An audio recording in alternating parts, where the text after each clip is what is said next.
நேயர்களே வணக்கம். நான் உங்கள் மார்ஷல். சிறப்பு நேர்காணலுக்காக நம்முடன் தமிழக மக்கள் முன்னேற்ற கழகத்தின் தலைவர் திரு ஜான் பாண்டியன் இணைந்திருக்கிறார். வாருங்களோடு பேசலாம். சார் வணக்கம். வணக்கம். ரொம்ப மகிழ்ச்சி நம்ம சேனலுக்கு முதல் முறையாக நேர்காணல் கொடுக்குறீங்க. நன்றி. சட்டமன்ற தேர்தல் வருகிறது, எப்படி போயிட்டு இருக்கு பணிகள்லாம்?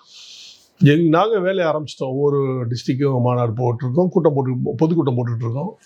தென்காசி முடிச்சிட்டோம், திருநெல்வேலி முடிச்சிட்டோம். இப்போ அன்றைக்கி பரமக்குடி போயிட்டு இப்போ மானாமதுரை போயிட்டு வந்தோம், பரமக்குடி போயிட்டு வந்தோம்.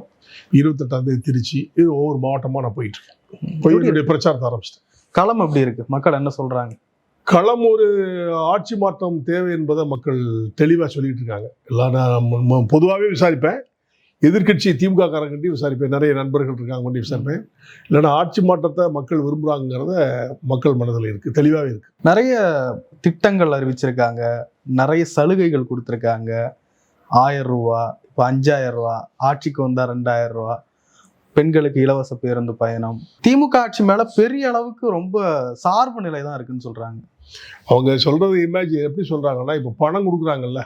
இப்போ தேர்தல் 4 வருஷமாக தமிழ்நாட்டில் வெயில் அடிக்கலை. ஆனால் இப்போ வெயில் அடிச்சதுக்கு 2000 ரூபா கொடுத்துருக்காங்க. பார்த்துருப்பீங்கன்னு நினைக்கிறேன்.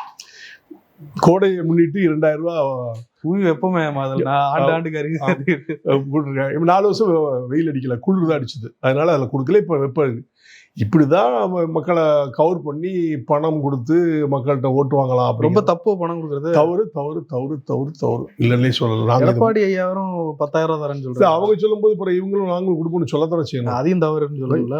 பணம் கொடுக்கறதே தவறுன்னு சொல்லுது தமிழக மக்கள் முன்னேற்ற கழகம். பணம் கொடுக்கறதே தவறு தான் சொல்றோம். ஆனால் காலச்சூழ்நிலை என்ன பண்ணுது, மக்கள் இந்த பணத்துக்காக வேண்டி ஓட்டு போடுறாங்கிற வேதனையில் நான் சொல்றேன். உண்மையிலே வேதனையாக தான் பண்றேன். அதே மாதிரி இலவசம் என்பதெல்லாம் நான் முன்னாலே எழுதிட்டு இருந்தோம்.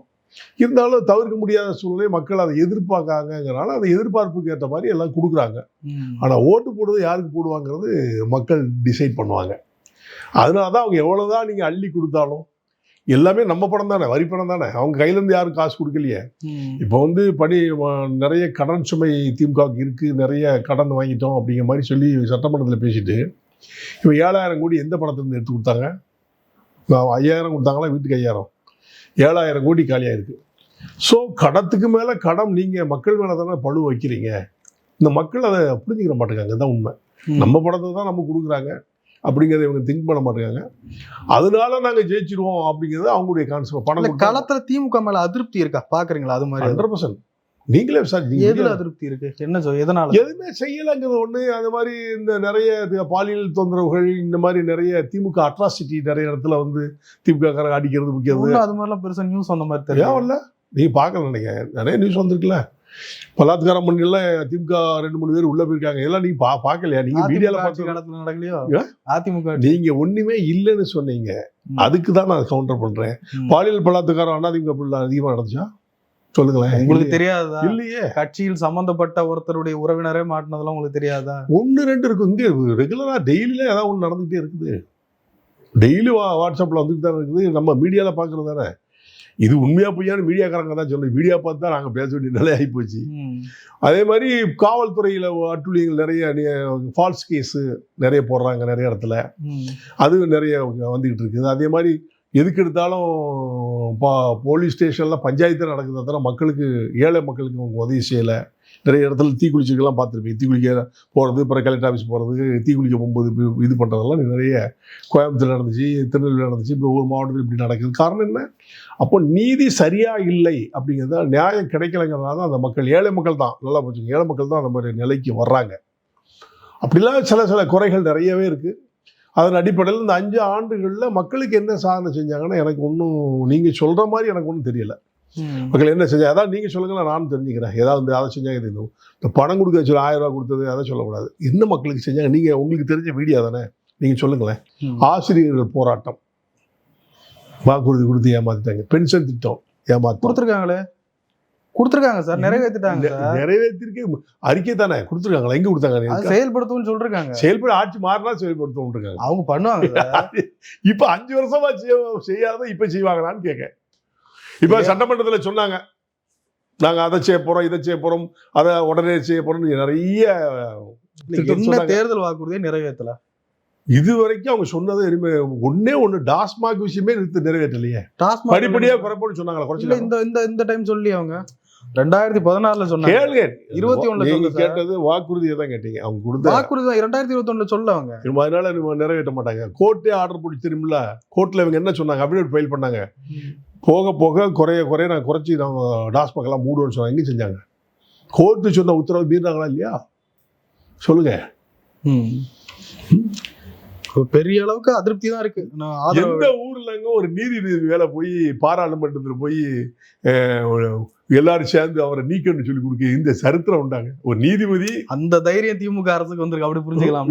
அப்படி சொல்றீங்களா? அப்ப தைரியமே இல்லாம ஆட்சி ஆண்டுட்டு இருக்காங்களா? நீங்க சொல்ல கணக்கு கேட்கிறேன். இல்ல அப்ப அவங்களுக்கு அவங்களுக்கு அந்த தைரியம் வருதுன்னா அப்ப உங்களுக்கு அந்த தைரியம் இது வரைக்கும் தைரியமே இல்லாம ஆண்டாங்களா? அதையும் கேட்கணும்ல. ஒரு நீதிமன்றம் ஒன்று சொல்லுது, அந்த திருப்பங்குன்றம் அந்த மேட்டரை பேசுறாங்க, நீதிபதி சொல்றாரு, கரெக்டா சொல்றாரு. அதை மீறி அவர் மேல ஒரு அலிகேஷன் வரலாறுல உண்டாங்க. நீதிமன்றத்துக்கு உள்ள நீதிபதியை வந்து சார்ஜ் பண்ணி நீங்க அவனை நீக்கன்னு சொல்றது எங்கேயாவது உண்டா? அதிகாரம் உண்டா? அப்ப இவங்க தன்னிச்சையா செயல்படுறாங்க அப்படிங்கிறத நான் யோசிக்கிறேன். அது எது டபுள் பெஞ்சில் என்ன சொன்னாங்க? அவர் சொன்னது சரின்னு சொல்லி அப்படியே அமல்படுத்துறாங்க. தீபத்தை ஏற்றலாம் அப்படின்னு சொல்லி திருப்பரங்குன்றத்தில். இந்த மாதிரி எல்லாம் இருக்கும்போது இதெல்லாம் ஏன் இவங்க அட்வர்டைஸ்மெண்ட்டுக்கு பண்றாங்கன்னு நான் நினைக்கிறேன். விளம்பரத்துக்காக பண்றாங்க. ஜான் பாண்டியன் அவர்கள் என்ன என்டிஏ கூட்டணியை உறுதி செஞ்சுட்டாரா? ஆமா, என்டிஏ கூட்டணி தான் இருக்கேன். இப்போ அன்னைக்கு மேடையில பார்த்துருப்பீங்களா? பிரதமர் மோடிஜியோட பார்த்துருப்பீங்களா? அதில் பார்த்தோம். பிறகும் சில தகவல்கள்லாம் வந்தது. திமுக ஜான் பாண்டியன் அரசியல் ஒரே நிமிஷம் போடுங்க. அரசியல்ல நிரந்தர நண்பனும் இல்லை, எதிரியும் இல்லை. எந்த சூழ்நிலையும் எங்க வேணாலும் யார் வேணாலும் மாறலாம். எங்களுக்கு கொடுக்குற அங்கீகாரம் கிடைக்கின்ற இடத்தில் நான் பயணம் பண்ணுவேன்னு ஏற்கனவே பல முறை உங்களுக்கு சொல்லியிருக்கேன். இன்னும் என்டிஏ அலையன்ஸ்ல பேச்சுவார்த்தைகள் நடைபெறவில்லை. இப்ப தெளிவாக சொல்லி ஸ்டார்ட் ஆகல. அலையன்ஸ் வந்து எந்நேரம் நாங்கள் இருக்கோம், அவ்வளோதான். இன்னும் பேச்சுவார்த்தை நாங்களோ அண்ணன் டிடிவியோ அண்ணன் வாசனோ இல்ல, பேச்சுவார்த்தை தொகுதி பங்கீடுக்கு நான் சொல்றது, கூட்டணிக்கே நான் சொல்றேன். கூட்டணி பேச்சுவார்த்தை என்பது ஒன்னா சேர்ந்துருக்கோம், அவ்வளோதான். இன்னும் பேச்சுவார்த்தை ஆரம்பிக்கல. இல்ல அது சும்மா உங்ககிட்ட கிளாரிஃபை பண்ணிக்கலாம். இல்ல உண்மையதான் சார் சொல்றேன், ஆரம்பிக்கல சார். இல்ல அது ஓகே, நான் கிளாரிஃபை பண்றதை கேட்டா சமீபத்துல வந்தது திமுக ஜான் பாண்டியனுடனும் மறைமுகமாக பேச்சுவார்த்தை நடத்திக்கிட்டு இருக்கு அப்படின்ற மாதிரி வந்துச்சு. அந்த தகவலை பத்தி நான் என்கிட்ட எல்லாரும் தான் பேசுவாங்க. எனக்கு திமுக எல்லாரும் எதிரியா? நண்பர்கள் இருக்காங்களா இல்லையா? இருக்காங்க. நான் என்னுடைய நட்பு ரீதியில் தானே முதலமைச்சர் வந்தார். என்னுடைய திருமண விழா, என்னுடைய தம்பி பையன் எங்க பொண்ணு கல்யாணத்துக்கு நட்பு ரீதியில் தான். அப்ப அவர் எனக்கு எதிரியா? இல்ல. அது மாதிரி நிறைய நண்பர்கள் இருப்பாங்க, பேசுவாங்க, இல்லைன்னா சொல்லலை, பேசுறாங்க, இல்லைன்னு சொல்லலை. அதனால நாங்க டிசைட் பண்ணணும்ல. நீங்களும் தான் பேசலாம். நீங்க டிசைட் பண்ணிட்டீங்களா இல்லையா? நாங்க இப்போ வந்து கூட்டணி என்டிஏ அலையன்ஸில் தான் நாங்க இருக்கோம். நான் ஆரம்பத்திலிருந்தே சொல்றேன், நான் ஆரம்ப காலத்திலிருந்தே சொல்ற வார்த்தை என்டிஏ அலையன்ஸில் தான் நாங்க இருக்கோம். இது வரைக்கும் நாங்க மாறி போகல, இப்பவும் அங்கதான் இருக்கோம். அன்னைக்கு நாங்க என்டிஏ அலையன்ஸ் தான் இருக்கோம். ஆனால் என்டிஏ அலையன்ஸ்ல இன்னைக்கு எந்தெந்த சீட்டு எவ்வளவு சீட்டுன்னு ஒதுக்கீடு பத்தி பேசலன்னு சொன்னேன். சரி, என்டிஏ கூட்டணியில இருக்கீங்க. பலமான கூட்டணி, வெற்றி கூட்டணி, மெகா கூட்டணி, இந்த வார்த்தைகளை உங்களால பிரயோகப்படுத்த முடியுமா? என்ன பண்ண முடியாது. கூட்டணி இறுதி பண்ணவொன்னே சொல்லுவேன். இறுதி யார் இங்க இன்னும் நிறைய பேர் வந்துட்டு இருக்காங்கல்ல, சேர்றாங்கல்ல, அதனால இறுதி பண்ண பிறகு தான் அதை சொல்ல முடியும். இப்ப சொல்ல முடியாது. ஆனா நாங்க வெற்றி பெறுவோம் நிச்சயமா. நாங்க ஆட்சி மாற்றம் சார், ஏறக்குறைய கூட்டணி ஆப்போசிஷன்ல உறுதி ஆயிடுச்சு. இப்பதான் இன்னும் காங்கிரஸ்காரன் முடிக்கலங்க. இப்பதாங்க அவங்க வருவாங்க. நீங்க எப்படி பேசுறீங்க? எல்லாம் உறுதியாயிட்டு நீங்க எப்படி சொல்லுங்க? உறுதியாயிட்டு சார். கூட்ட தொகுதி பங்கீட பேசிட்டு இருக்காங்க. காங்கிரஸ் பேசிட்டு இருக்காங்களா? காங்கிரஸ் தொகுதி பங்கீடு தான் பேசி, தொகுதி பங்கீடுல வெளியில போயிட்டாங்க. அவர் வெளில போயிட்டாங்க. ஆமா, அவர் தான் பேசினார்ல. இன்னும் முடிவு சொல்லிட்டாரு. செல்வ பிறந்தகை சொல்றது யாரு கேட்டா? அதுதான் சென்ட்ரல் வந்தாரு. சிஎம் உறுதியை கொடுத்துட்டாராம். கடந்த முறை கொடுத்த தொகுதிகளை விட ஒரு தொகுதி கூட குறையாதுன்னு உறுதி கொடுத்துட்டாராம். இல்ல அது கொடுத்து அவங்க அக்செப்ட் பண்ணாங்களா? சிஎம் தான் சொல்லிட்டாராமே. சிஎம் சொன்னா அவங்க அக்செப்ட் பண்ணிட்டாங்களா? இப்ப எனக்கு ஓகே சொல்லிட்டாரு சார். முதலமைச்சர் சொல்லிட்டாங்க. அவங்க சொன்னது கரெக்ட், நான் ஒத்துக்கிறேன். இவங்க அக்செப்ட் பண்ணிட்டாங்களா காங்கிரஸ்காரங்க? சரி, அக்செப்ட் பண்ணிட்டாலும் எப்படியும் காங்கிரஸ் வந்து என்டிஏ கூட்டணி சொல்ல முடியாதுங்க. அது கடைசி வரைக்கும் பிஜேபி கூட்டணிக்கு வர முடியாதுங்க சார். சொல்ல முடியாதுங்க. அது சொல்ல பிஜேபிக்கு நாங்க சொல்லவே இல்ல. அது என்டிஏ கூட்டணி வர முடியாது. அப்படி இருந்தாலும் என்டிஏ லாபம் இல்ல. எங்களுக்கு அதை பத்தி பிரச்சனை இல்லை. எங்க போனா அவங்க போட்டோம், அது பிரச்சனை இல்லை. இன்னமும் அவங்களும் நிலை இல்லாம தான் இருக்காங்கன்னு சொல்ல வரேன். நீங்க சொன்னீங்களா பேசி. சரி, இந்த உங்க வாதத்தின்படி வரேன். அப்படி கம்பேர் பண்ணி பாக்குறப்ப திமுக கூட்டணி பலமா இருக்க மாதிரி உங்களுக்கு தெரியல? எனக்கு தெரியல. அவங்க இருக்கிற கூட்டணி அப்படியே வச்சிருக்காங்க, அவ்வளவுதான். இருக்கிற கூட்டணி வலுப்படுத்திருக்காங்க சார். தேமுதிக உள்ள வந்திருக்கு. அந்த அம்மா வந்து வச்சு நீங்க ஒரு பெரிய பலன்னு மட்டும் நீங்க முடிவெடுத்துறாங்க. இப்ப அந்த அம்மா எங்க கூட இருக்கும்போது இல்லையா? எங்க கூட இருக்கும்போது பலமா இருந்துச்சு. கடந்த நாடாளுமன்ற தேர்தல்ல யாரு தண்ணி காட்டினா? திமுகவுக்கு ஒரே ஒரு தொகுதியில தான் ரொம்ப கடும் போட்டி இருந்தது. எந்த தொகுதி? தேமுதிக. அப்படி தேமுதிகனா அவங்க ஓட்டு மட்டுமா? நான் கேட்க இப்போ அதிமுக ஓட்டே இல்லையாங்க? நீங்கள் ஒரு இதில் பச்சா பேசக்கூடாது மீடியா. அந்த அம்மாவுடைய ஓட்டு மட்டும் வங்கி இருந்துச்சா, அண்ணா திராவிட முன்னேற்ற கழகம் ஓட்டு இருந்துச்சா? அண்ணா திராவிட முன்னேற்ற கழகம் திமுக எதுக்கும் போது 2 பேரும் சேர்ந்து அதிமுக 4வது இடத்துக்கு போச்சு. எங்க அதிமுக 4 இடங்கள்ல அதிமுகவே 4வது இடத்துக்கு போச்சு. டெபாசிட் எல்லாம் போயிருக்கு. இந்த சூழ்நிலையில தேமுதிக அந்த லெவலுக்கு வந்தது பெருசு தானே. ஏன் அதிமுக கூட்டணி, அதிமுக மக்களே இல்லைங்கிற மாதிரியும் தேமுதிக கூட்டணி தான் அங்க அதிகமா இருக்கு மாதிரிலாம் பேசுறீங்க. அதிமுக மக்கள் இருக்காங்கன்னு ஒத்துக்கிறேன். அதை வச்சுதாங்க 2வது இடம் வந்தாங்க. ஒரு செல்வாக்கு மிக்க கட்சி அந்த கூட்டணியில இருந்து திமுக பக்கம் போயிருக்கு. அது ஒரு இழப்பு தானே என்டிஏவுக்கு. திமுக அப்படி எல்லாம் ஒன்றும் சொல்ல முடியாது. அரசியல்ல நிரந்தர நண்பர் எதிரி இல்லைன்னா ஏற்கனவே தெளிவா சொல்லிட்டேன். இன்னைக்கு நாங்க இங்க இருப்போம், நாளைக்கு அங்க போவோம், அதெல்லாம் நிரந்தர நண்பர் எல்லாம் கிடையாது. அந்த அம்மா இன்னைக்கு அங்க போயிருக்காங்க, அவங்க என்ன நோக்கத்துல போயிருக்காங்கன்னு அவங்க தெளிவுபடுத்தல. இப்போ வரைக்கும் அவங்க போய் சேர்ந்ததோட சரி, சீட் அலாட்மெண்ட் பண்ணல, இன்னும் என்ன பண்ண போறாங்கன்னு இன்னும் தெரியல. இன்னும் முழுமையடையல. சேர்ந்துருக்காங்க, அவ்வளவுதான், சேர்ந்துட்டாங்க, நான் ஒத்துக்கிறேன். மீடியாலாம் வந்துட்டாங்க, ஒத்துக்கிறேன். இன்னும் என்ன நிலையில அவங்க இருக்காங்கிறது எனக்கு தெரியல. அவங்க அது சொல்லல. அவங்களும் டீம் போட்டாங்க சார். டீம் போட்டு இன்னும் பேசல. பேசாம அதுல புழுக்கம் வருமா, மறுபடியும் வெளியில போவாங்களான்னு எப்படி சார்? ஜான் பாண்டியன் அவர்கள் எல்லாம் உறுதிப்படுத்தப்பட்ட கூட்டணியில எல்லாத்துலயும் ஒரு சந்தேகத்தை கிளப்புறாரு. இல்ல, உண்மையா தான் சொல்றேன். இப்ப அந்த அம்மா சொல்லிருக்காங்களா சார் கூட்டணி சேர்ந்துட்டாங்க சார்? கூட்டணி சேர்ந்ததான் நான் பார்த்தேங்க. மீடியால பார்த்தா பொக்க கொடுப்பாங்க, எல்லாம் சேருவாங்க. சரி, இப்போ அவங்க கேட்ட தொகுதியோ அவங்களுக்கு கொடுக்கலன்னா அந்த அம்மா என்ன செய்யும்? நான் கேட்க போய் சொல்லுங்க. நாங்க கூட்டணியில இருக்கோம், அதெல்லாம் பேசி முடிக்காம சார் அப்படி சொல்ல முடியாது. அரசியல் அப்படி சொல்ல முடியாது. அவங்க என்ன பேசுறா நமக்கு தெரியாது. சரி, நான் இப்படி கேட்க, இவர்கள் எல்லாம் பல கட்சிகள் மெகா கூட்டணி அமைப்போம்னு சொன்ன எடப்பாடி பழனிசாமி இந்த மாதிரி கட்சிகளை ஒருங்கிணைக்க முடியாமல் போனதற்கான காரணம் என்ன? தன்னுடைய கூட்டணியை பலப்படுத்த முடியாமல் போனது. அப்படி இப்போ அவங்க போனனால பலம் இழந்துட்டு நீங்க சொல்றீங்களா? உண்மையா சார்? அது அப்படி சொல்ல முடியாது. ஒருத்தர் போனா இன்னொருத்தர் வருவார், அப்படிதான் வர்றதுக்கு யார் இருக்கா? அப்படி சொல்ல முடியாதுல்ல. ஏன் இவங்க இந்த கட்சியில உடச்சியா வராதுன்னு நினைக்கிறீங்க?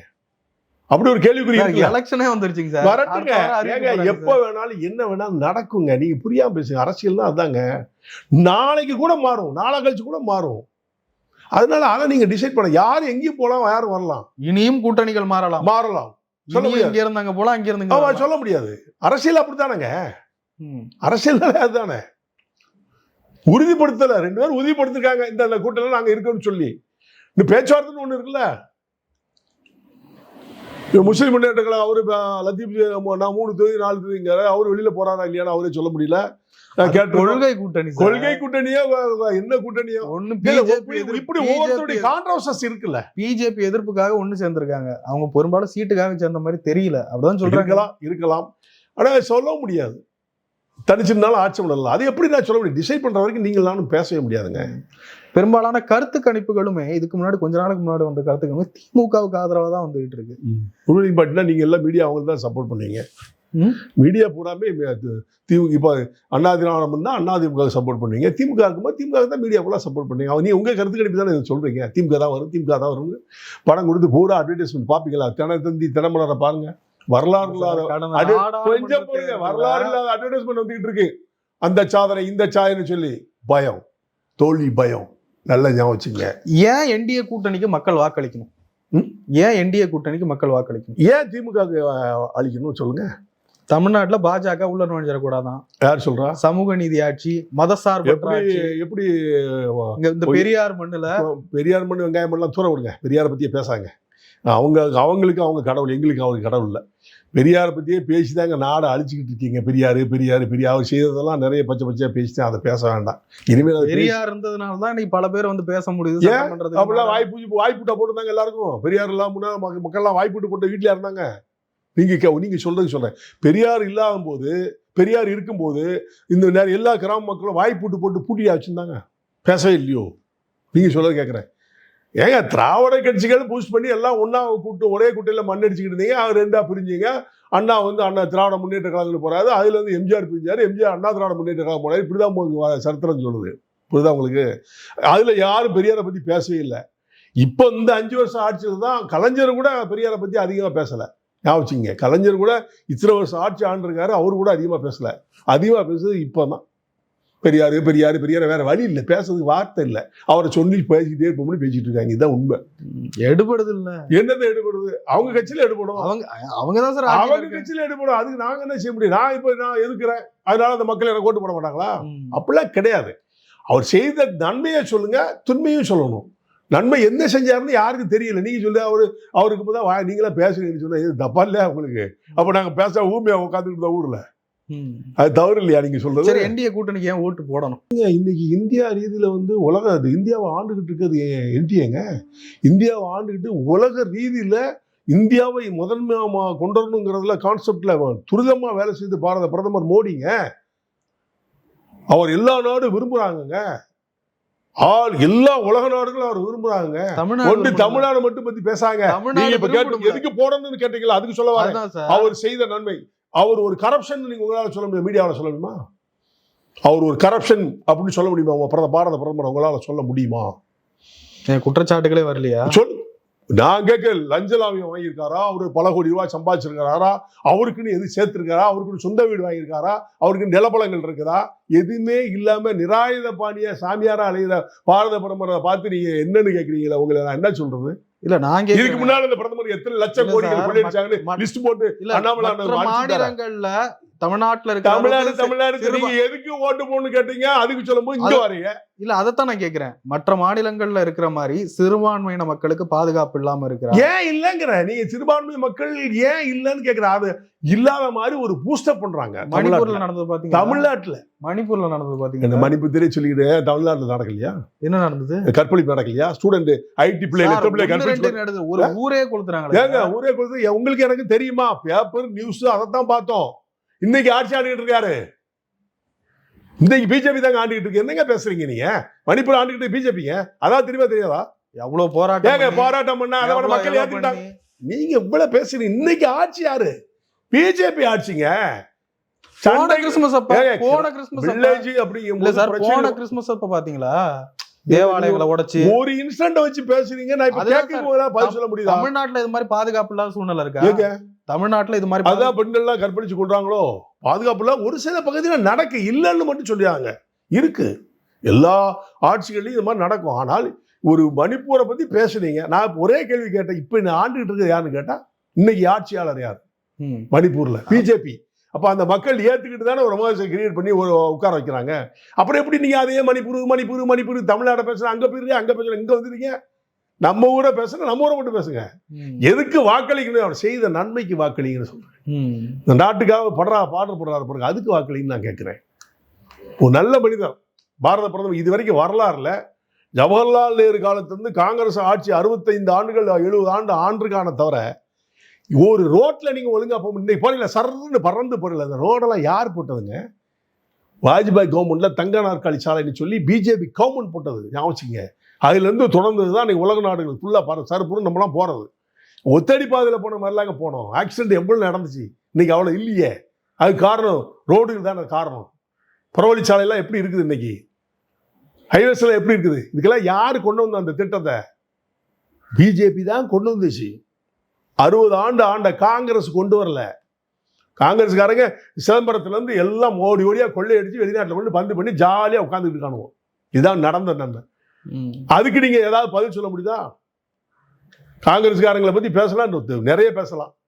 சொல்ற அளவுல சண்டை போட்டு ஏமாத்திட்டு இருக்காங்க, மக்களை ஏமாத்திட்டு இருக்காங்க. இதான் உண்மை. ஆனா அவங்க யார் மேல சவாரி போனதான் தமிழ்நாட்டில் அவங்களால குப்பை கொட்ட முடியும். ஒரு திமுகவில் குப்பை கொட்டணும்னா அவர் போய் ஜவாரி ஏரியா ஆகணும். தனியா நிக்க முடியுமா அவரால்? தனியா நின்னா டெபாசிட் அத்தனை தொகுதியும் கிடைக்காது. காங்கிரஸ் ஒரு தொகுதியில கூட டெபாசிட் வாங்க முடியாது. அதனால சென்ட்ரல் கவர்மெண்ட்ல என்ன பண்றாங்க? மந்திரி பதவி இவங்க அனுப்பிச்சாங்க. காங்கிரஸ் நல்லா சுகமுகமா அனுப்பிச்சு பல லட்சம் கோடிகள் சம்பாதிச்சதுனால அது விசுவாசத்துக்கு இவங்க கொடுத்துக்கிட்டு இருக்காங்க. அவ்வளவுதான். திமுக சம்பாதிச்சது அது கொடுத்துக்கிட்டு இருக்காங்க. திமுக கூட்டணியை விட என்டிஏவை பலப்படுத்த வேண்டிய அவசியம் இருக்கு தமிழ்நாட்டுல அப்படின்ற ஒரு கருத்தை ஏத்துக்கிறீங்களா? ஆமா, மக்கள் அதை ஏத்துக்கிறாங்க. இல்ல, பலப்படுத்தணும். கூட்டணியை இன்னும் நிறைய கட்சிகள் பலப்படுத்தணும். உண்மை. ஓபிஎஸ் அப்படி விட்டீங்களே சார். அண்ணன் ஓபிஎஸ் பத்தி நான் ரொம்ப அதிகமா சொல்ல, எனக்கு நல்ல நண்பரும் கூட. அது மாதிரி அதே மாதிரி என்னை கடந்த தேர்தலில் எனக்கு சீட்டு கொடுக்காம கெடுத்ததும் அவர் தான். இப்போ மீடியாவிலே சொல்லிடுறேன். எனக்கு வாசல்வல்லூர் கொடுக்கும்போது எனக்கு கொடுக்க விடாம தடுத்ததும் அவர் தான். சில்லுபுத்து தாரம்னு சொல்லிட்டு அதையும் ஏமாத்துற அவர் தான். அவர் செய்த பாவத்துக்கு அவருக்கு ஆண்டவன் தண்டனை நான் சொல்றேன். அவர் என்ன தண்டனை? அவரு திமுகவுக்கு போறாரா? போனா போட்டும். அவர் போனா அவருக்கு ஃபாலோவர்ஸ் எதிரே இருப்பாங்க. அவர்கிட்ட கட்சிக்கு போனா அந்த ஃபாலோவர்ஸ் எல்லாம் போயிட்டாங்க. அவர்கிட்ட ஒருத்தருமே இல்லைங்க. இப்போ சாரசாரையா போயிட்டாங்க. திமுக போயிட்டாங்க, அண்ணா திமுக வந்துட்டாங்க. இப்படிதான் ஒண்ணுமே இல்லை. நீங்க அவர் பையன் மட்டும்தான் ஒரு எலெக்ஷன்ல ஜெயிச்சாரு. யார் ஜெயிக்க வச்சா? ஜான் பாண்டியன் ஜெயிக்க வச்சான். சும்மா பேசக்கூடாது. உங்க அப்பாவும் பிள்ளையும் ஜெயிக்க ஜான் பாண்டியன் காரணம். ஓபிஎஸ் செல்வாக்கு இல்லையா? இல்ல கிடையாது. இல்லன்னு சொல்லுங்க. அப்பா பிள்ளை நீங்க ஸ்டேட்மெண்ட் கொடுக்க சொல்லுங்க. இன்னைக்கு ஜான் பாண்டியால நாங்க தோந்தோம்னு சொல்லுங்க. நான் போய் தெருவா நைட்டும் பகல வேலை பார்த்து ஜெயிக்க வச்சேங்க. உங்களுடைய பெர்சன்டேஜும் கொஞ்சம் இருக்கும். அதுக்காக அந்த பெர்சன்டேஜ் தானே வின் பண்ணுது. அதான் ஒத்துக்குங்க. முழுக்க அவர் தான் சொன்னா ஒத்துக்க முடியாது. அன்னைக்கு கூட்டணியில தர்மத்தை காட்டுறதுக்கு அன்னைக்கு எடப்பாடி பிரச்சாரம் பண்ணாரு, நானும் பிரச்சாரம் பண்ணேன். அன்னைக்கு நான் உள்ள இறங்கி வேலை செஞ்சு அவங்கள எவ்வளவு கஷ்டப்பட்டோம்னு அவங்களுக்கு மனசாட்சியோட சொல்லுங்க. இல்ல அவங்க ரெண்டு பேரும் சொல்ல முடியுமா? அதெல்லாம் இல்ல. அவருடைய தனித்துவத்துக்கு காரணம் வந்து மக்களுக்கு அவர் ஆட்சியில் இருக்கும்போது யாருக்குமே உதவி செய்யல. அதனால ஒருத்தர் அவர் கூட இல்லை. அதுதான் உண்மை. அவர் குடும்பம் புள்ள பொண்டாட்டின்னு சம்பாதிச்சுட்டு இருந்தா அதனால மக்கள் அவர் பின்னால் இருந்த ஃபாலோவர்ஸ் எல்லாம் ஓடி போயிட்டாங்க. ஏதோ அரசியலுக்கு போகணும்னு சொல்லி திமுக போயிட்டாங்க, அதிமுக போறாங்க, எல்லா கட்சிக்கும் ஓடி போறாங்க, தவாக்காக போறாங்க. இதான் நடந்துகிட்டு இருக்கு நடைமுறை. அதுதான். அதனால தனித்து விட்ட மரம் எங்க போனா எங்க போய் சேர்ந்தாலும் ஒரு புரோஜனம். அவர் போறாரு கொஞ்சம் முக்குளத்து சமூக ஓட்டு அவர் அதெல்லாம் நோணும். அவரு சாதிக்கும் செய்யலையே. அந்த முக்குளத்தூர் சமுதாயத்துல பிறந்திருக்கணும். அவருக்கு முக்குளத்தூருக்காவது ஏதாவது செஞ்சாரா? இல்லையே. இதான பிரச்சனையே. முக்குளத்தூர் சமுதாயத்துக்கு செஞ்சிருந்தா நான் பெருமைப்பட்டிருப்பேன். பரவாயில்ல, பிறந்த சமுதாயத்துக்காக இந்த இவர் செஞ்சிருக்காரு, அண்ணன் செஞ்சிருக்காரு பெருமைப்படுத்துறாங்க. அவங்களுக்கும் ஒண்ணுமே செய்யல. அவர் குடும்பம் பையன் சுயேட்சை நின்று இந்த அளவுக்கு ஓட்டு வாங்க முடியும். யாரு? ராமநாதபுரத்துல ஜான் பாண்டி போய் வேலை செய்யலையோ? அவர் மட்டும்தான் ஜெயிச்சாரோ? போய் வேலை செஞ்சாரோ? என்ன பேசுறீங்க? பிஜேபி வேலை செய்யலையா? அன்னைக்கு இருக்க கூட்டணியில் நாங்கள் எல்லாம் சேர்ந்து தான் வேலை செஞ்சு அவர் ஜெயிச்சார தவிர ஒரு ஓட்டு பேங்க் வாங்கினார். தனிப்பட்ட முறையில் போனால் சத்தியமாக அவரால் வாங்க முடியாது. அவருக்கே தெரியும் அவருடைய பலம். Farmer chief minister. ஏன் ஃபார்மர் சீஃப் மினிஸ்டர் ஏன் மக்கள் பூரா அவரோட போகாம இவர்கிட்ட அவரை ஏன் தனிச்சு விடப்படுறாங்க? மற்றவங்க ஏன் அவர் கூட போக மாட்டாங்க? சில பேர் சதி செஞ்சுட்டாங்க. ஏன் அவர் சதி? என்ன சரி? உன்னுடைய ஃபாலோவர்ஸ் எங்க? உங்களுடைய ஃபாலோவர்ஸ் நான் பார்க்கணும். எங்க ஒரு பொதுக்குழு கூட்டம் சொல்லுங்க. ஒரு 10 பேர் வராங்க. மாநாடு போட்டாரு. என்ன ஆமா 10 லட்சம் பேர் கூட்டிப்பாங்க. என்னங்க சும்மா பேசுங்க மாநாடு சார். மாநாடு ஈஸியா போட்டாங்க. இப்ப நான் கேட்க பேசுங்க. அவர்கிட்ட ஃபாலோவர்ஸ் அவர்கிட்ட இல்ல, தொண்டர்கள் இல்ல. அவர் தனியா விடுறதுக்கு காரணம் வந்து இவர் யாருமே ஏத்துக்கல. இந்த பிறந்த சமுதாயத்திற்கு பிறந்த குலத்திற்காவது நன்மை செஞ்சிருக்கோம். அதுவும் அவர் செய்யல. முதலமைச்சரா இருந்தாரு. முதலமைச்சர் இருந்து ஏன் ஒவ்வொரு இடமா போய் கெஞ்சிட்டு என்ன சேருங்க அவன் கெஞ்சுற? நீ தனித்துவத்தை காட்ட வேண்டியதானே? பழி வாங்கப்பட்டு விட்டாரு. தனித்துவத்தை காட்டுங்க. நீங்க முதலமைச்சர் இல்லாங்க, அவள் பவர்ல இருந்திருக்கீங்களாங்க. தனித்துவத்தை காட்ட சொல்லுங்களேன். ஏன் காட்ட முடியல? அவரால முடியாது. திமுக அழிப்போம் ஒழிப்போம்னு சொல்லிட்டு திமுக காலில் போய் சரணடைறாங்கன்னா அப்ப அவருடைய கேரக்டர் என்ன? பதில் சொல்லுங்க. இயலாமை. ஏதாவது உள்ள போய் நம்ம பிள்ளைய எப்படியாவது போய் ஆகணும். அப்படிதான் அவங்க கான்செப்ட். அவரும் ரொம்ப போராடி பார்த்துட்டாரு சார். போராடி கொடுக்கல வர்றதுக்கு, அதிமுகக்குள்ள வர்றதுக்கு. அது அவங்களுக்குள்ள இன்டர்னல் ப்ராப்ளத்தை பத்தி நான் பேச தயார் இல்லை. எனக்கு அவரை துரோகம் பண்ணதை நான் ஒத்துக்கிட்டேன். நான் நிறைய மீடியாலாம் அவர்கிட்ட பழகிட்டு இருக்கும்போது நேராகவே கேட்டேன். நீங்க செய்த துரோகம் போதுமானு கேட்டேன். நேரா போய் வீட்டுல போய் சண்டை போட்டேங்க. வீட்டுல போய் சொன்னேன், எனக்கு துரோகம் பண்ணீங்களே. என்னோட பேட்டியில இதே வார்த்தை சொன்னீங்க. அதை பார்த்து நிறைய பேர் ஏன்ட்ட வருத்தப்பட்டாங்க. இவர் ஜான் பாண்டியன் இப்படி சொல்றாரு. இல்ல உண்மையாதான் சொல்ல. நேரா போய் ஓபிஎஸ் வீட்டுல போய் சொன்னேன், எனக்கு துரோகம் பண்ணி மனோவர் கொடுத்தீங்களா, அவன் இப்ப உங்ககிட்ட இருக்கானே. ஆமா பார்த்து ஒரு ஓடி இப்படியே சொன்னீங்களா? ஆமா, நான் தான் கேட்டுருவேன். யார்ட்டாலும் கேட்டுருவேன். ஆமா கேட்டேன். இல்லன்னு சொல்லுங்க அவரு. நாம கேட்டேன். அதுக்கு அவர் சிரிச்சுட்டு என்ன சொன்னாரு, இந்த மாதிரி துரோகம் பண்ணி எனக்கே துரோகம் பண்ணி போயிட்டான். துரோகிக்கு தான் நீ கொடுத்தீங்க, விசுவாசமா இருக்க எனக்கு கொடுத்தீங்களான்னு கேட்டேன். சீட்டு வாசல் எனக்கு கொடுத்தீங்களான்னு கேட்டேன். சிலுபுத்தூர் தாரம் சொல்லி திருவிழுதும் கொடுக்கூடாம பண்ணாரு. ஸோ நான் ஜெயிக்கக்கூடாது, என்னுடைய ஓட்டு வாங்கணும் அப்படிங்கிறது அவன் கான்செப்ட். அந்த அடிப்படையில் என்ன ஓச்சதுல அவர் ஒரு ஆள். யாரு? அண்ணன் ஓபிஎஸ். நான் கேட்கிறேன், உன்னுடைய பிறந்த குலத்துக்கு உன்னுடைய சமுதாயத்துக்கு நீ என்ன செய்யல? ஒண்ணுமே செய்யல. அதனாலதான் உங்கள்கிட்ட ஒருத்தர் இருக்க மாட்டேங்காங்கன்னு நான் சொல்ல வரேன். இப்போ இருந்தவங்க 22 பேர், கடைசியா 30 பேரோ 40 பேர் இருந்தாங்க. எல்லாம் தாவாக ஓடிட்டாங்க. பாதி பேர் ஏடிஎம்கே வந்தாங்க, மீண்டும் தாய் கழகம் வந்தாங்க. 1-2 பேர் திமுக போயிட்டாங்க. இப்படி உங்ககிட்ட யார் இருக்கான்னு கேட்கிறேன். பிறகு அவரை போய் விட்டீங்களா? அவர்கிட்ட ஆளே இல்லை. அவரை வச்சு என்ன பண்ண போறீங்க? ஓட்டு வச்சு என்ன பண்ணீங்க? இப்போ என்ன திமுக போனால் ஒரு சீட் 2 சீட் கொடுப்பாங்க. ஒரு சீட்டோ 2 சீட்டோ இல்லைன்னு சொன்னா தெரியாது. ஜெயிச்சு வரட்டுவேன். என்னுடைய வாழ்த்துக்கள். அவ்வளவுதான். என்ன அவருடைய இந்த நிலைமைக்கு அவரே தான் காரணம். அவரே தான் காரணம், வேற யாருமே கிடையாது. அவருக்கு வேற யாரும் கிடையாது. அவர் இந்த அழிததுக்கும் இந்த அரசியல் இருந்து வெளியில போறதுக்கு காரணம் அவரே தான் காரணம். யாருக்குமே நன்மை செய்யலைங்க. ஒண்ணு தனக்கு செய்யணும். அவரை போல ஒரு விசுவாசி இருக்க முடியுமா சார்? என்ன விசுவாசி? அதான் திமுக போறோம் விசுவாசி. தனியாக கட்சி ஆரம்பிக்க சொல்லுங்களேன். 10 பேர் போட மாட்டான். விசுவாசி தான் தனியாக கட்சி ஆரம்பிக்கணும். திமுக எதிர்த்து ஆரம்பிக்கணும். நீ தான் திமுகவை எதிர்த்துட்டு கடைசியில் போய் திமுக சட்டமன்றத்தில் கடைசி நாள் வாழ்த்த சொல்லி ஐயப்ப எம்எல்ஏ விட்டு பயங்கர புகழா இருந்து தூக்கி மேலே கொண்டு போயிட்டு. ஏன்னா ஒரு சீட்டுக்காக வேண்டி. அப்ப சந்தர்ப்பாதார அரசியல் அண்ணன் ஓபிஎஸ் தான். இதுதான் உண்மை. அவங்க ஆதரவாளர் என்ன சொல்றாங்க, தாய் கழகத்துல இருந்தானே இங்க சொல்றோம். என்ன தாய் கழகத்துல அதிமுக அப்பா இருக்கும்போது தாய் கழகமா தெரியலையோ? தாய் கழகத்தை திட்டக்கூடாதுன்னு தெரிய வேண்டாமா? அப்ப திட்டினீங்களா? எப்படி திட்டினீங்க? தாய் கழகத்தை கண்ணாபண்ணான்னு திட்டினீங்களே. அப்போ தாய் கழகம் உங்களுக்கு தெரியலையா? இப்போ ஒருத்தர் உங்களை சீண்டலன்னு தாய் கழகத்துக்கு போவீங்களா? எல்லாருமே திராவிட கட்சி திமுக வந்தவங்க தானங்க ஆரம்ப காலத்துல. எல்லாருமே அப்படிதான் வந்தோம். பிரிஞ்சு போன அப்புறம் அது எதுக்குறீங்க?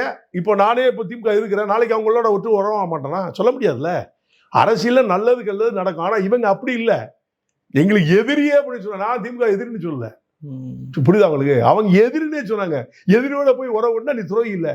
நான் கேட்க போய் சொல்லுங்க. புதிய கட்சி ஒன்று உருவாயிருக்கு பசும்பொன்ல இருந்து. சரி, சசிகலா அவர்கள். என்னுடைய வாழ்த்துக்கள். அவ்வளவுதான் சொல்ல முடியும் இப்போதைக்கு. ஏன்னா எனக்கு சொல்ல முடியல. ஏன்னா இப்பதான் வந்திருக்காங்க. நீங்க தென்பகுதியை சார்ந்தவர். அவங்க தென்பகுதியில சசிகலா அவர்களுக்கு எதுவும் செல்வாக்கு இருக்கா? இப்பதான் வந்திருக்காங்க. செல்வாக்கு இருக்கா இல்லையாங்கிறத தேர்தல் தான் சொல்ல முடியும். இப்ப சொல்லவே முடியாது. இந்த கூட்டத்தை வச்சு நீங்க முடிவு எடுக்காங்க. தம்பி விஜய் ஆரம்பிச்சிருக்க கட்சி கூட்டம் கூடுது. அந்த கூட்டத்தை வச்சு செல்வாக்குன்னு சொல்லாங்க. பார்ப்போம். தேர்தலில் யாரு ஸ்ட்ரென்த்துங்கிறத நம்ம பார்க்க போறோம். நீங்களும் பார்க்க போறோம், நான் பார்க்க. தேர்தல் கட்சி ஆரம்பிக்கிறது அவங்க உரிமை. அந்த உரிமையில அவங்க ஆரம்பிச்சிருக்காங்க. அவ்வளவுதான். அதனால அது நம்ம டிசைட் பண்ணி இப்ப சொல்ல முடியாது. விஜய் களத்தை ரொம்ப டிஸ்டர்ப் பண்றாரோ? யாரு? விஜய். விஜய் என்ன களத்தை டிஸ்டர்ப் பண்றாரு? பாக்குறீங்களா இல்லையா சார்? கூட்டத்தை பாக்குறேன். கூட்டத்தை தான் பார்க்கலாங்க. கூட்டத்தை பார்த்து நீங்க எப்படிங்க டிசைட் பண்ணுங்க? ஏங்க, ஒரு காலத்துல அண்ணாவுக்கு வராத கூட்டமா, ஒரு காலத்துல எம்ஜிஆருக்கு வராத கூட்டமா, ஒரு காலத்துல கலைஞருக்கு வராத கூட்டமாங்க? போட்டாங்க. கலைஞருக்கு அவ்வளவு கூட்டம் கூடும், ஓட்டு போட மாட்டாங்க. போட்டாங்களா சார்? அதனால ஜெயிக்க முடியல. எத்தனை இதுல தோந்தாரு. அதுக்கு காரணம் கூட்டத்தை வச்சு நீங்க டிசைட் பண்ணாதங்கன்னு சொல்றேன். இப்போ கூடுது. அண்ணன் எடப்பாடிக்கும் நிறைய கூட்டம் கூடுது. நம்ம முதலமைச்சருக்கும் நிறைய கூட்டங்கள் கூடுது. இந்த கூட்டத்தை வச்சு முடிவு எடுத்துடாதாங்க. ஓட்டு போடுற காலங்கள் யார் வரும், அதுல யாருக்கு போடுறான்னு மக்கள் டிசைட் பண்ணும். நீங்கள் நானும் டிசைட் பண்ண. கொள்கை எதிரின்னு டிக்ளேர் பண்ணிட்டு ஒரு வழியில ஸ்ட்ராங்கா போறாரு பாத்தீங்களா? திமுக பக்கமும் போல, பிஜேபி பக்கமும் வர மாட்டாரு, தனிச்சு நிக்கிறாரு. நாங்க பிஜேபி இந்தியா அலைன்ஸ்க்கு வாங்க வாங்கன்னு அவர் அழைக்கலையே. அழைச்சோமா? வேண்டாம் போன். தமிழ் செய்யலாம் மறைமுகமா கூப்பிட்டு இல்ல. அவங்க கூப்பிட்டதை பத்தி என்டிஏ அலைன்ஸ் லீடர் யாருங்க தமிழ்நாட்டுல சொல்லுங்க நீங்க? எடப்பாடி பழனிசாமி. அவர் கூப்பிட்டாரா? வாங்க வாங்கன்னு கூப்பிட்டாரா? தாவக கட்சி தலைவரே வாங்க. பஸ்ல நின்னுகிட்டு சொன்னாரு, கொடி பறக்குது பாருங்க, பிள்ளையார் சொல்லி வரட்டும் அப்படின்னு சொல்ல. வர்றவங்க வரட்டும் தான் சொல்லுவாங்க. யாரும் வேணாம்னு சொல்லுவாங்களா? அது தப்பு இல்லையே. கொடி பறக்குது, வாங்க வாங்க வந்தா வரட்டும். விஜய்க்கு போன் பண்ணி நாளைக்கு எங்களோட சேருங்கன்னு சொல்லி கேட்டாரா எடப்பாடியானே? இல்லையே. நம்ம ஆட்சி அமைச்சிருவோம், கண்டிப்பா சிங்கிள் மெஜாரிட்டியா வரும், 30% மேல ஓட்டு இருக்கு, வந்தா வீடு கொடுப்போம், காரு கொடுப்போம், எல்லாம் கொடுப்போம், மோட்டார் சைக்கிளாவது இருக்கும் அப்படின்றாரு. ஆமா, தவக கட்சிக்காரர் சொல்றாரு. வரட்டும் பார்ப்போம். உங்களை மாதிரி நானும் அவருடைய ஓட்டை எவ்வளவு நாள் வாங்க போறாங்க. 20% சில பேர், சில மூத்த பத்திரிகையாளர்கள், நிறைய அரசியல் ஆய்வாளர்கள்லாம் கடிக்கிறாங்க. எத்தனை பத்திரிகையாளர், மூத்த பத்திரிகையாளர் சொன்னதுல எத்தனை எலெக்ஷன்ல பொய்த்தும் போயிருக்கு அது தெரியுமா? மூத்த பத்திரிகையாளர் சொல்ல பெர்சன்டேஜ்லாம் போட்டு கணக்கு போட்டுலாம் சொல்லுவாங்க. ஆனா பொய்த்து போனதும் உண்டுல்ல. சொல்லுங்க. நீங்க எப்படி பாக்குறீங்க? நீங்க ஒரு மூத்த அரசியல்வாதி, நெடுங்கால அரசியல் பயணம் இருக்கு, ஒரு 2 வருஷம் ஆச்சு விஜயனுடைய கட்சி, அவருடைய அரசியல் பேச்சுக்கள், அவருடைய கட்சியின் செயல்பாடு எப்படி பாக்குறீங்க? அவரும் தனி கட்சி ஆரம்பிச்சிருக்காரு, நிறைய பணம் வச்சிருக்காரு, பணத்தை விரயம் பண்ணிக்கிட்டு இருக்காரு நான் தோணுது. அந்த பணம் விரயத்தினால ஒரு ஆட்சியை பிடிச்சிருவாங்கிறது கனவு. அது முடியாது. ஆனால் உங்களை மாதிரி நான் எதிர்பார்க்கிறேன். எவ்வளவு ஓட்டு வாங்குவார்னு பார்ப்பேன். பர்சன்டேஜ் அப்பதான் தெரியும். இப்ப சொல்ல முடியாது. இப்பதான் தேர்தலுக்கே வராது. நிறைய ஒரு கேள்வி சார், எப்படி ஜான் பாண்டியன் அவர்கள் எந்த தொகுதியில நிக்க போறாரு? நீங்க நினைக்கிற தொகுதி, நான் கேட்கிற தொகுதியில நிற்பேன். நீங்க நினைக்கிற தொகுதி என்ன தொகுதியா? அது நான் சொல்ல முடியாது. அது தேர்தல் தர்மத்தை பொறுத்து, நாகரிகத்தை பொறுத்து இப்போதைக்குள்ள நான் எந்த இடமும் சொல்லக்கூடாது. அது நல்லதும் இல்லை, நாகரிகம் இல்லை. நாகரிகத்தை எத்தனை தொகுதிகளை கேட்கறதா இருக்கு? கேட்டிருக்கேன். நான் தான் சொன்னேன். ஏற்கனவே நிறைய மீடியாவில் சில 10 தொகுதி கேட்டிருக்கோம். பேச்சுவார்த்தையில் தான் சொல்ல முடியும். எத்தனை தொகுதிங்கிற அவங்க டிசைட் பண்ணுவாங்க, நாங்களும் கேட்போம். அதில் எங்களுக்குள்ள காம்ப்ரமைஸ் ஆகி ஏதாவது தொகுதி பேசி முடிப்போம். நிறைய விஷயங்கள் பேச முடியும். நன்றி சார். நன்றி.